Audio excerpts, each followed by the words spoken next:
Okay. Hi, everyone. Again, thank you very much for joining. Thank you very much for Tegma as well. Ian here present from the IR, and Ramón Pérez, IR Director and CFO. Thank you very much for your presence with us. I think you have a presentation.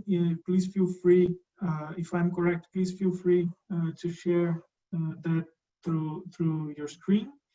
But I guess for us to start, Ramón, I will pass the word over to you. It would be great if we can hear from you as a initial comment from all of the measures that you're taking within that Tegma is taking as a company and you as management for the current situation of the crisis, right? We're seeing some lifting of some of the social restrictions in Brazil starting from last week. So how that also plays out into Tegma's business and operationally at the beginning. So we can start there. We'll move on after that to some Q&A that I will be hosting. And right after that, we'll open for questions from the investors that are connected as well. So everyone will be able to ask questions soon. Thank you very much again. Thank you, Pedro. Well, first of all, I would like to thank Santander for this opportunity and all of you also for your presence and interest in Tegma. So I'm Ramón. I have been working for Tegma for 4 years. Together with me, I have Ian, that is the IR manager. That is he's responsible for the contact with the analysts and investors on a daily basis. And yes, basically, Pedro and people, the idea here was it is not a presentation. It's just a slide that we think that could help us to show you the status of our measures and of how we are facing this important crisis nowadays. So I'm going to try to share the screen.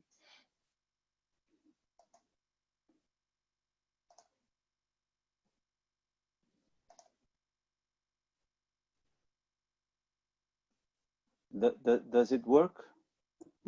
Yes, we can see it. Okay. So basically, what we have here, first of all, for the ones that don't know much about Tegma, we have here the two sectors, the two divisions that we have: the automotive logistics and the integrated logistics. I'm gonna divide the comments among them. The integrated logistics, we have a subdivision in industrial logistics and warehouses. I think that the first thing that I would like to point out is the fact that nowadays, I mean, at least in 2019, because in 2020, it will be very different from the past. But the automotive logistics was responsible for 84% in terms of EBITDA, and the integrated logistics 16%. I think it is important to mention that this is the higher level in terms of share of the integrated logistics. I think that in the history of Tegma. Okay, so basically for the automotive logistics, what is happening now and what we did to face this crisis. Sorry if I'm not looking exactly to the camera right now, because I have a second screen with the presentation and I need to guide myself through the presentation, but just after this page, it will be okay. So in this sector, our clients are the automakers, basically, and also the rent-a-car companies. well, what is happening in April and May, we had almost 80% down in terms year over year in terms of sales for the whole Brazil, for Brazil, for the domestic sales. And I can tell you that in terms of our operation, basically we follow the same level of decrease in terms of operations. To give you an idea of the impact of this crisis for our major clients, the production in April reached 1,000 vehicles, and in May 38,000 vehicles. Well, we depend on the production, but also on the dealers, because if we have the production but we don't have the dealers to transport the vehicles, I mean, we still have a problem. So nowadays we have 43% of the auto dealers still closed. Recently, in São Paulo, these dealers are reopening, and I think it is also worth mentioning that only the city of São Paulo, they represent 5% of the total number of dealers in Brazil, roughly 400 dealers, but they represent 8% in terms of revenues in Brazil. So this helps to show the importance of this reopening. The recent forecast that we heard from Fabia is that 2020 will present a decrease of almost 40% in terms of volumes. And I can tell you that since the beginning, when we were trying to forecast what is going to happen to the market, we have been using this kind of reduction, of decrease in terms of market. So basically what I want to say is that our measures were based in this scenario. Okay. In terms of just before going to the cash burn, to give you an idea of this impact to Tegma, let me say some words about the integrated logistics. First, for the sector the subsector that we call the industrial logistics. Basically, we transport products for home and care and home appliance industries. And glass manufacturers. In fact, more or less the same products that we transport for the home and care. These products are used also, these raw materials, for glass manufacturers. And you will see that for this whole sector, for the integrated logistics and for the subsectors, the impact, the level of the impact of the crisis was totally different. For the home and care, first, they are basically essential products. So raw material used for powder soap. We have a major client that is Unilever, and they increased the production, and we suffered, I mean, this good impact in terms of volume of inventory and transport and so on, so forth. For the home appliance, we have an important contract with Electrolux. They halted the production during the month of April, but they have already resumed beginning of May. Okay. Just correcting, just a small mistake. Sorry, everyone. The glass clients, they halted in April as well, and they resumed in May as the home appliances. Just a small correction. Okay. but nowadays the important message, I mean, is that they are already running. They already on a very good level of production. For the warehouses, mainly our clients are manufacturers for e-commerce and consumer good retailers, and some of them also related to food. Again, in this case, essential products, and again, in this case, we have been operating on a very high level, even over our budget for this year. And as I think that you have been noticing in other sectors, everything that is related to e-commerce and to even to food also have been doing very well. Okay, so this is basically the scenario in each one of our divisions. In terms of cash, the impact in terms of cash burn, I have some figures here just to help you to understand what is the scenario right now. Of course, I can't give you the real figures for the second quarter, but I think we can have here a good idea of what is happening and what will be the level of cash burn for this period, that I think that we should consider that must be the valley of this crisis. Okay, so first of all, in the first quarter of this year, we must bear in mind that our minimal OPEX was of around 26 million reais per month.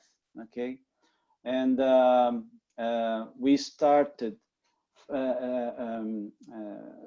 sensing suffering the impact of this crisis on the second half of March, and since early April we took several measures to reduce the impact of this crisis.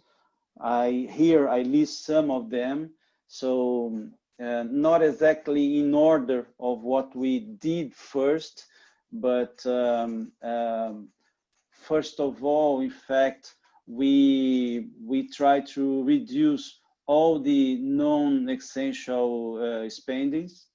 We created a kind of a crisis committee internally, and what we analyzed all the costs and expenses that we could do something to reduce it, and we managed in terms of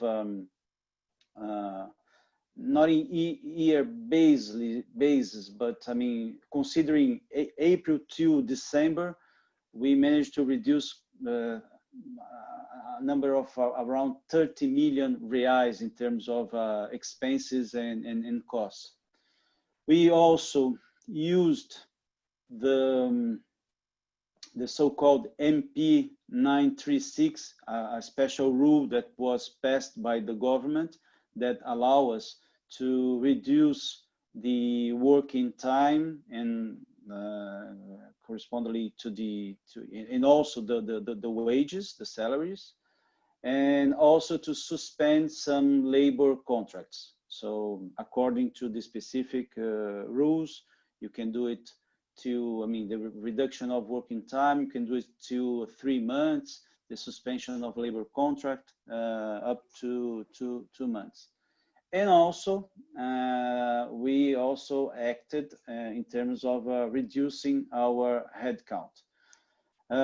Of course, part of this reduction has to do with the level of operation. I mean, most of this reduction is made of operational team that some point in time, if we recover the same market that we have, we will need to hire some of these people. But I can tell you that an important part of this reduction was done in terms of overhead, in terms of overhead of the operation also. So what I'm trying to say is that it's a kind of economy that we will keep in the future. Okay. Just to give you an idea, because it depends, these economies, they happen in different periods of the year. They will happen in different periods of the year. But I think that a good proxy of this economy would be to say that it will represent more or less 20 to 25% reduction of the OPEX that I mentioned before, of the 26 million reais. Okay, so this will be the impact of these reductions. And if you want to make the calculation about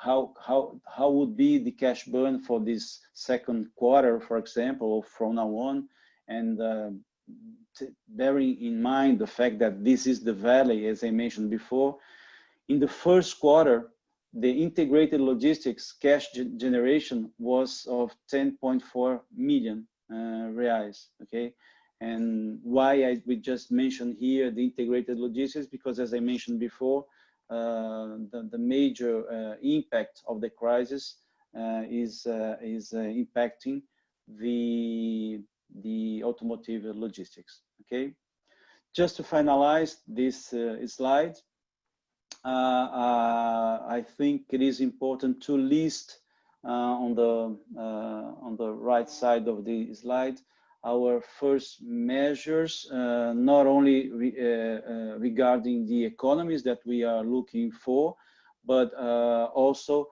in terms of protecting the employees. So all the corporate employees are working from home.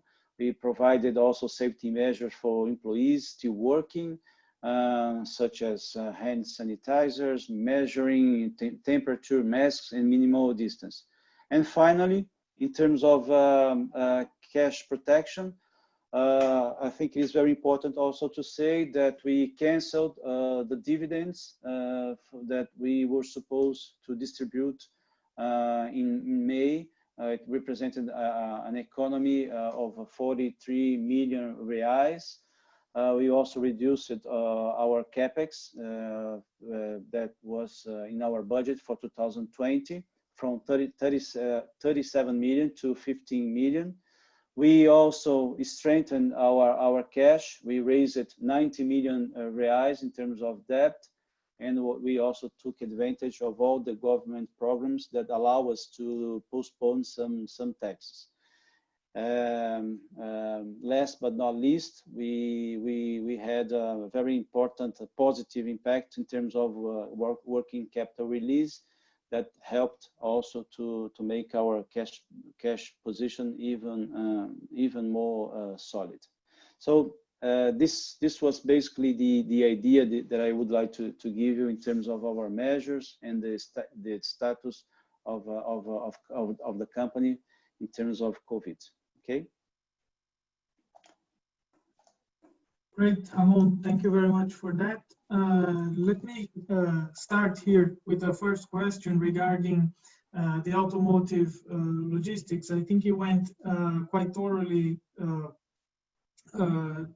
to tell us how you're seeing the impacts, and of course this is the most impacted division.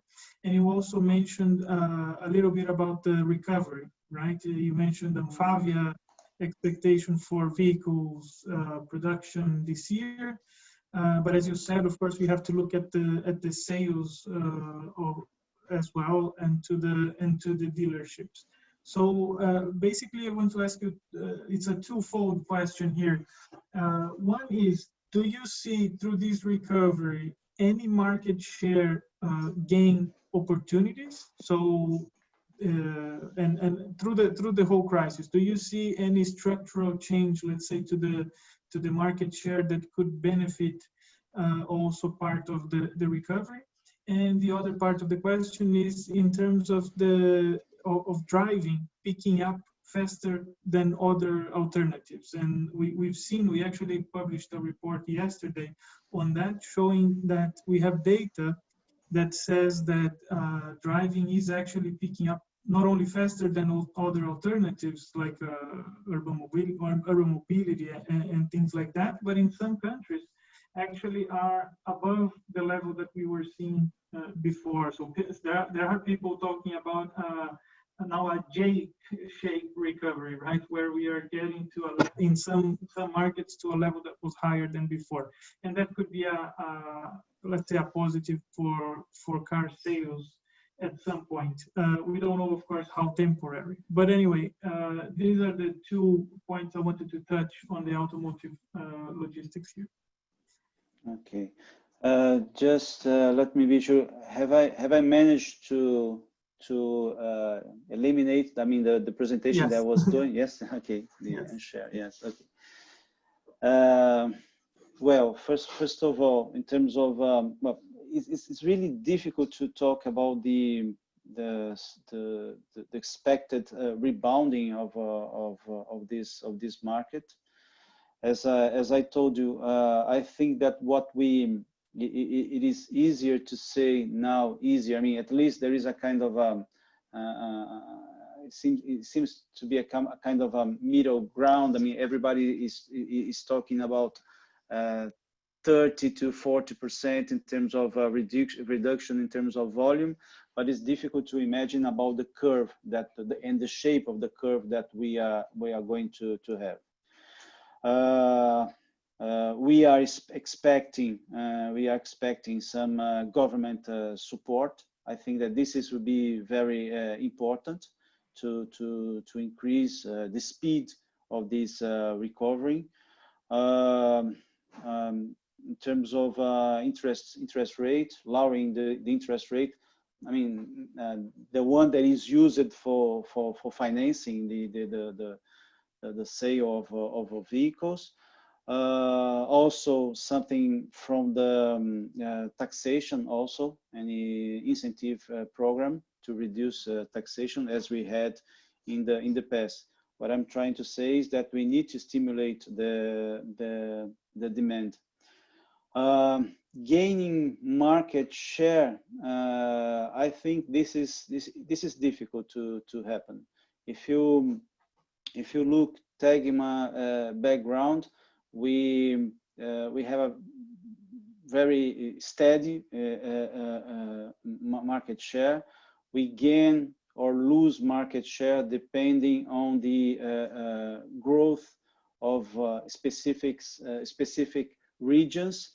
So not exactly due to the crisis this would be possible. What a collateral effect, although you asked me specifically about the brand new vehicles, I mean the transport that we do for the new vehicles, I think some of you must know that we have also a business that we are trying to develop that is linked to the used cars. And as a consequence of this crisis, I think that for many reasons, first, because the rental car will need, or some of them will need to divest part of their fleet, and also because due to the economic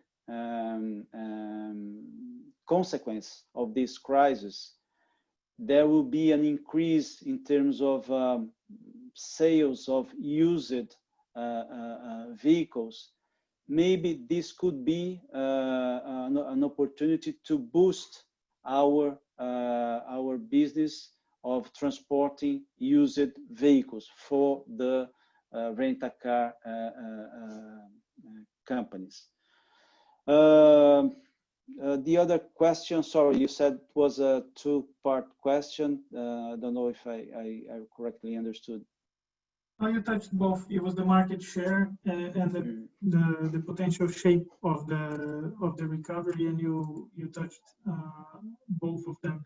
You actually touched part of what I was going to ask you next, which relates to the car rental companies, right? You mentioned some of the uh, used car sales exposure that you were working on as well. But in more broad terms, also, how do you see the performance of the car rental companies, which has been really strong up until this crisis, impacting your business, and what are the, let's say, opportunities that you foresee coming from that market? If you can complement on what you already on what you already mentioned. Yeah, yeah. In fact, I mean, the main opportunity that I see, I've already mentioned, that is linked to this used car market. As I said, we've been trying to develop this market since I don't know 2 or 3 years. Recently, we also joint ventured with a medium-sized company here in Brazil, in order also to boost this growth and to reach more clients, and also more equipments, because there is a specific, because basically I'm not don't wanna enter in too much details, but basically the idea, the rationale of you entering this market is to use the idle capacity of our carriers, because when we transport the new vehicles, normally the carriers, they come back empty, and the idea was to, for example, to transport vehicles that will be divested by a rent-a-car company or shop in the Northeast that needs to sell this vehicle in the Southeast, or things like that. But sometimes we need small carriers to take these vehicles to a specific place, like an airport garage or something like that. So we are also increasing the number of the types of equipments that we need to grow in this market. But going to, I mean, in terms of the rent-a-car companies' economic health, let's say, I mean, although we heard recently that I think was Hertz that filed for the Chapter 11, I think that the other competitors, they have solid balance sheet.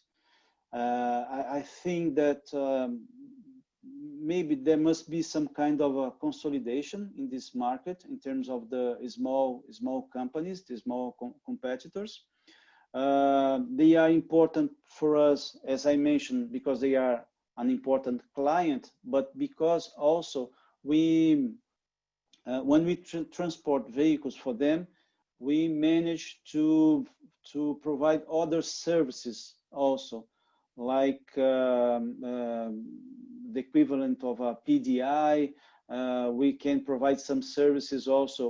We are starting to provide services for taking care of the vehicles that will be divested, not only in terms of transporting them, but also in terms of inspection also. This is a kind of a client that we can generate other kinds of services. And finally, thinking in terms of opportunities for them, and if they manage to take advantage of these opportunities, since they are an important client for us, this will have a positive impact for Tegma. Well, the fact, I mean, I think, and we have been reading and analysis and discussing about the social impacts of this crisis, and basically the idea is that the population must, and this is what we expect, avoid the public transportation system, and somehow this can have a positive impact in their business with good consequence for us. But this is something that has to be seen in the future. Oh, great. Thanks. I have one more on one last one still on the auto division, which relates to pricing now. We know that this is always, it's a yearly discussion that you have. If you can remind us when this should be happening for the next term and how the crisis impacts that. I mean, any insight into into how the OEMs are thinking in terms of pricing pass-through could be interesting, both for your business, of course, right? The impact for Tegma, but any insight on how they are thinking, even on raising prices on their side, which is important for the whole network or for the whole chain, right? Would be interesting as well.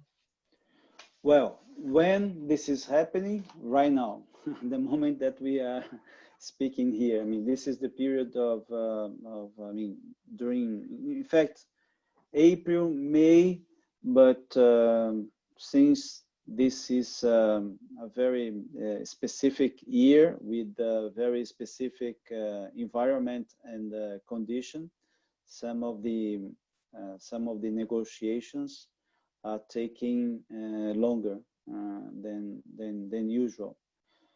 Well, last year when we were building our budget, we were expecting something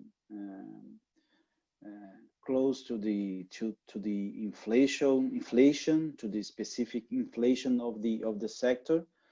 But probably what we are going to happen this year is there will be no readjustment. The tendency is to, I mean, what tend to happen is to have no readjustment, but we are right in the middle of this negotiation. It is important to stress that either having or not having a readjustment, the rationale of this market and the rationale of this process along the years is that this must be, I mean, you know that our cost with the truckers represent something like 75 to 80% of our cost, so it's a variable one. And also basically the strategy is that this readjustment is a pass-through. So the idea is if we don't manage to have any readjustment, to negotiate at the same time with our truckers, and we are confident that we can do it. But I can't tell you more right now because we are right in the middle of this process.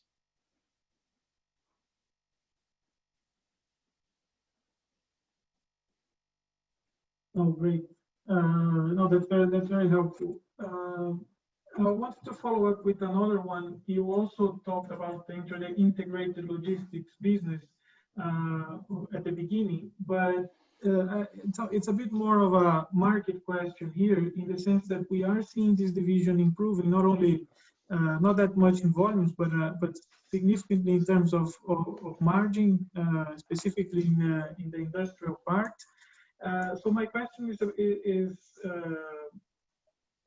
what needs to happen for, let's say, why not more expansion in this division that seems to be not only being resilient now through the crisis, but even before that it was doing significantly well? And what really goes on in that market in terms of competition that eventually avoids this sort of growth that would be, let's say, logical in the sense of returns here for this business? And also, if you consider any acquisitions in this part of the business as well. Okay. Let me try to answer a question by saying what is missing. What I can tell you is, if there was something missing, I think that it is not the case anymore, because we have invested a lot of time and energy in this sector, because we firmly believe that this is the main avenue of growth for the company. The automotive sector is a very important one for us. We are established in this sector for years. It generates a lot of cash with asset light strategy. But as I mentioned before, it's difficult to imagine a gain in terms of market share, although we have some specific initiatives, such as the used vehicles. But when we look to the integrated logistics, it's completely different. Our market share, I can't even tell you, is very small. But we managed to have now a very good background in terms of track record, in terms of results. As I mentioned before, nowadays this sector, this division, represents 16% of our EBITDA. And when I said that we invested a lot of time and energy in this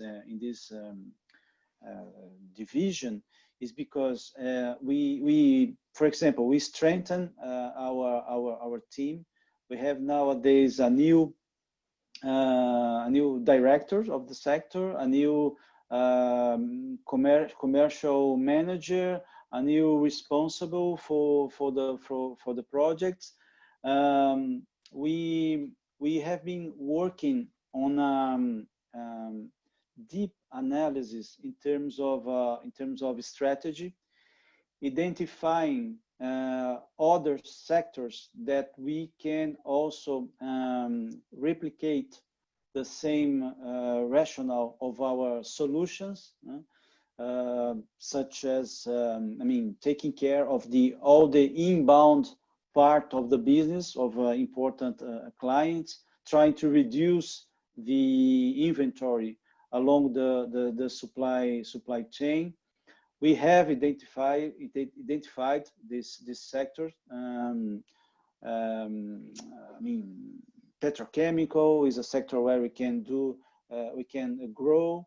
Agrochemical also, I think we can also provide solutions where we can create value for our clients.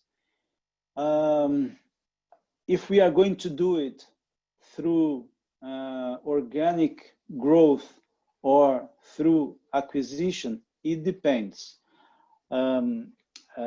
We can't say that we will not need to do an acquisition, because this could speed up our enter on a specific sector, but it's not a sine qua non solution. I mean, we can grow also organically. Having said that, it is again important to remember the level of leverage that we have, the solid cash balance that we have, and how we think that we can get out of this crisis on a position that will allow us to be a consolidator in this sector. So we are very confident that we can, in some years, have a position that in the integrated logistics that could be, let's say, equivalent to what we have in terms of automotive logistics. Oh, perfect. Just as a follow-up of that one, any additional ramifications of logistics that you could consider again? I mean, we've seen in the history of Tegma the attempt to go into the let's say small packages distribution with an acquisition that ended up not being so successful. Things along these lines could become the focus again, or no? The idea is to focus on things that you already do in integrated logistics, and that's it. The idea is to grow in the things, in the strategy that we already have for the integrated logistics, doing more, I mean, providing more services for the inbound of the industries, like we do for Electrolux. In this case, we are responsible for all the inbound of all the parts of I think 160 different suppliers that they have. For Unilever, we are responsible for all the inbound of the raw material for the soap powder industry. But we would like to do more or less the same kind of thing for other clients in other sectors, and even in the sector that we already are.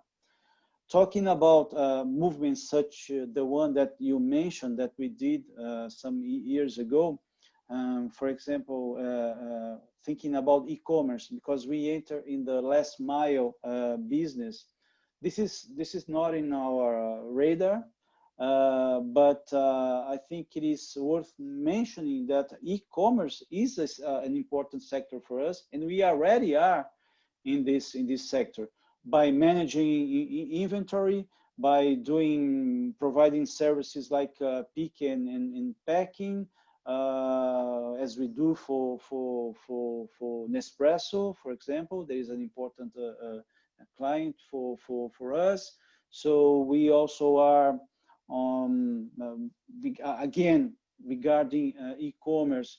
We are also in the service of providing a freight marketplace. In this case, through a startup that was accelerated by Tegma, our technology branch. So yes, we can enter in other sectors also, but through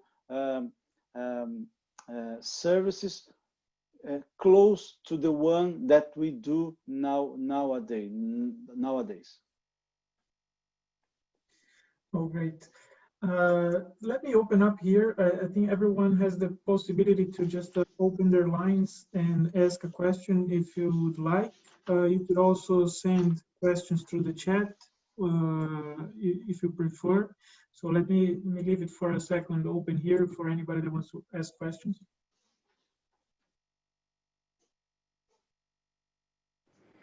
Hi, are you guys listening?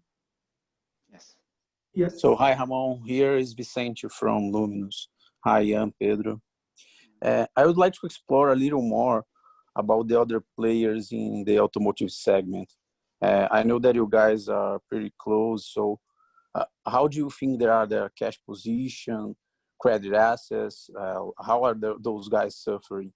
Do you guys expect more consolidation after this crisis? Can we proceed like that? If you guys can talk like more openly, or my focus like Sada, Transalto, Gabardo. Yeah.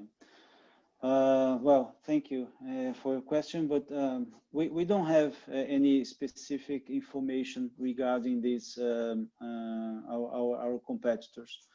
They don't have the same level of disclosure that we have. I think that consolidation in this sector is more difficult to imagine if compared to the integrated logistics, due to the level of participation that we already have although small acquisitions, but nowadays you have 4 or 5 companies that together they hold almost I think 80% of the market. One hint, let's say, that I can give you about their financial or economic situation is the fact that we have among the competitors some cross operations. We due to the fact that we are divided by region and we are specializing on specific regions, sometimes we have situations when you transport vehicles not only for the OEM but for a competitor. So you have to pay or to receive some amounts among the competitors, and we have no problem receiving our invoices or something like that. So that's what I can tell you. Thank you. Thank you, Vicente, for the questions. Anybody that wants to ask questions, the line is open.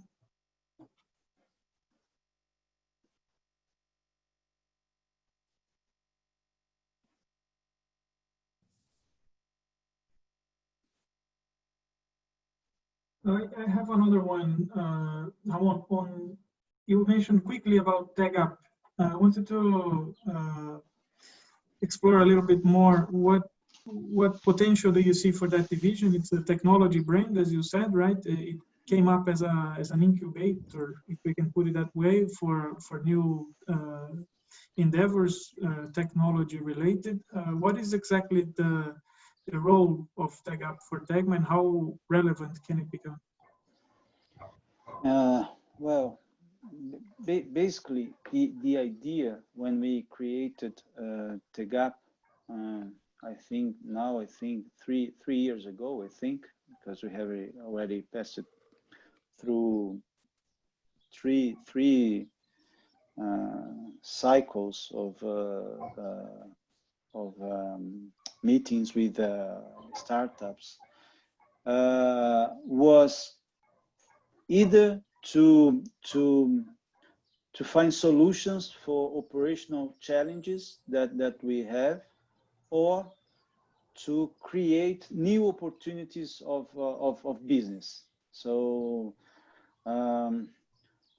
what we think is that sometimes, and this tends to happen, we are so focused on our internal challenges that sometimes a company lacks the vision, the view out of the box. So basically, this is the idea.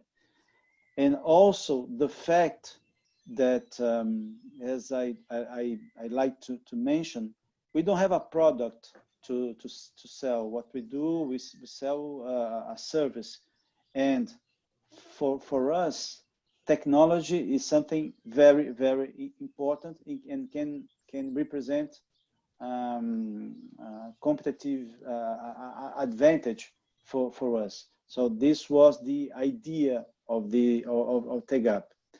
Nowadays, we have been discussing internally even to consider Tegma not only just an accelerator of startups, but also a kind of a division also.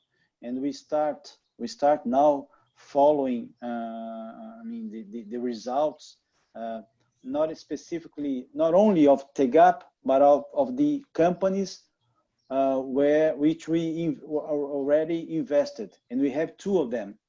We already invested in one that is Frete Rápido. And I already mentioned something about the fact that we do the marketplace for e-commerce. And this is the company that does this. It's Frete Rápido. It's a startup. that is doing very well, and also taking advantage of this moment of the e-commerce, and that can give us also the opportunity to present this solution mainly for our clients of the warehousing business. And the other one is the one called Rabot. And this company called Rabot has to do with the management of fleet. And this is something that can either help us to find some solutions for internal challenges that we have, because we have to manage our, the fleet that is parked in our yards, and also to sell these services to our clients, for example, for the rent-a-car companies. So this is the idea behind Tegma, to create either solutions or to find new avenues of growth. And I take the opportunity to say that even with the impact of the crisis, we are going to still investing in this time, energy, and money in this initiative, because I think that this is very important for our future. Do you have full ownership of these companies, or when you say you invest, how does that work? Yeah. Good question. Not yet. So basically, the strategy that we use is to invest through convertible debentures. So we have let's say negotiate. We analyze a business plan. We establish some milestones. We invest an amount of money, and then and normally this amount of money is invested during a period of time if the milestones in terms of results or revenues are reached. And then at the end of a period, let's say normally 2 years, we have the option even to say, okay, let's reimburse the debentures, or let's convert these debentures in a stake. And we negotiate the valuation of these companies before the disbursement of the debentures. And also what is important to say is that during this period, we take part of the governance of the company. Normally, we have the right for 1 or 2 members of the board of directors, some specific rules to be followed, and this is the basic structure of these investments. Oh, great, thank you. Ramón, anybody else? Yeah, hi, it's Wesley Brooks from Inca. How you guys doing? Hi. So thanks very much for the call. Really appreciate it. I had 2 questions. The one was just, the logistics for the used cars for the rental car companies.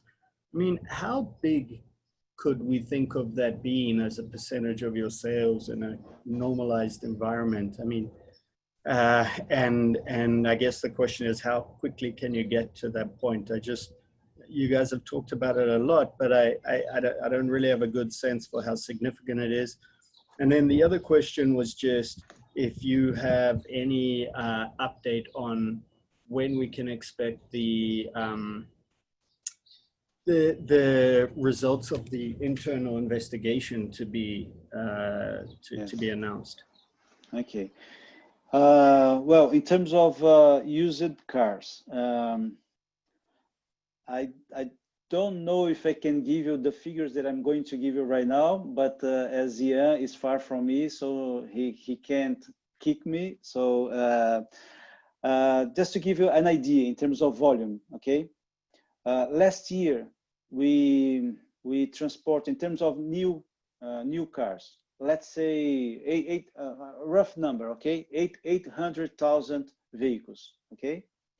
And in terms of used cars, it was something like 14,000. Yeah, can you correct me? Yeah, something like 20,000 actually. 20. For this year, the budget was, I don't know what is going to happen right now, 50,000 vehicles, okay, for 2020. So in 2 years, we expect to reach something like 100,000 vehicles. So this will represent more than what we do, for example, for export and import. So the idea is that basically this will grow very, very fast. And the idea of this joint venture that I mentioned before, and that I think that in few days or weeks, we are gonna give more details about that, was to speed up this participation, this growth. I think we have a huge market to be developed in terms of used vehicles. And as I mentioned before, also, somehow this crisis can help to boost this growth due to the impact of the economic impact in the population, and some people will have to decide to buy a used car instead of a new one. And well, this is the good side of the downside of the new cars. Okay. In terms of result of the internal investigation, basically the information that I have, because as you must know, is an independent investigation of an independent committee that is linked directly to the board of directors. But the information that I have is that the result of this internal investigation will be known to the end of this quarter. Okay, perfect. Thank you guys so much. You're welcome. Thank you, Ramón. Just a quick follow-up on the last answer you just gave. I had a question here from another investor on the same topic, to know if you have an update in general about the whole investigation. Is there anything else to add in that sense? Yes. Well, because let's divide in two different. They are both connected, of course, but we have let's say the official investigation that started on that partial lenience agreement that finally it was object of a procedure of how do we call it in English? Search and seizure. Some documents and data were seized, and they are still analyzing this. Okay, the judge or the CADI or so on and so forth, they are analyzing this.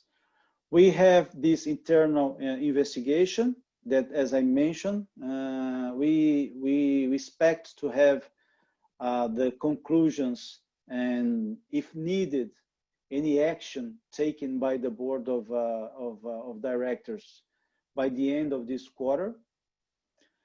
But there is another important information that I think I could also try to explain, is the following. As you must know, this is not the first time that the sector is accused of, let's say, an anti-competitive practice. Okay, so we have other process running for years in other instance. And recently, what happened, and important to say, not only, I mean, I'm talking about the sector, I'm not talking just about Tegma. The problem, not the problem, but the fact is that since we are a listed company and a very transparent one, we do all this disclosure. Okay. So the Supreme Tribunal of Justice, Superior Tribunal de Justiça, issued a decision in December that halted all the process related to anti-competitive practice in the sector. Why? Because the discussion was about who is competent to decide about this subject. Because as I mentioned, we have different initiatives, different process being discussed in different instances. And so they decided this halt, and the next step would be to decide, once decided the competent judge, the decision of this competent judge will be applied to all the process. So even the pacto operation, the so-called pacto operation, is halted at this moment due to this decision of the Supreme Tribunal of Justice. This is what I have in terms of news regarding this subject.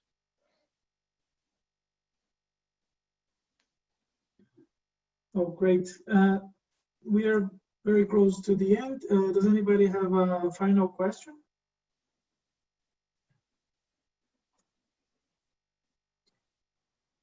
Ramón, anything we missed here that you think should be important mentioning? No. Just I think we cover different subjects, integrated, the automotive logistics, also this sensitive topic at the end of our meeting. I would like to thank you for time and interest, and say that me, Ian, and his team are available for any further information needed. And thank you very much for the opportunity again, and stay safe. No, thank you very much from Santander side as well, to Tegma and to everybody that was able to join us. Thank you very much. See you next time. Thank you. Bye-bye. Bye-bye.